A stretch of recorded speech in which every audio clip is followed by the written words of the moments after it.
केलंच नाही ते विमान केलंय ग पुण्या देवानं केलंच नाही ते विमान केलंय ग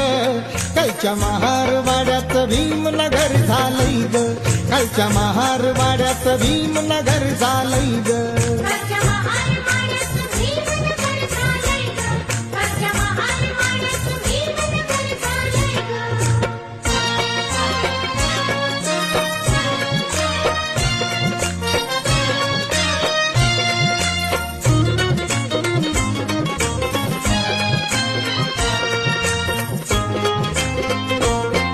शिक्षणाच्या जोरावर गेलो मोठ्या जाग्यावर शिक्षणाच्या जोरावर गेलो मोठ्या जाग्यावर कुठं अन्याय होता जरा प्रतिकार करी भीमवीर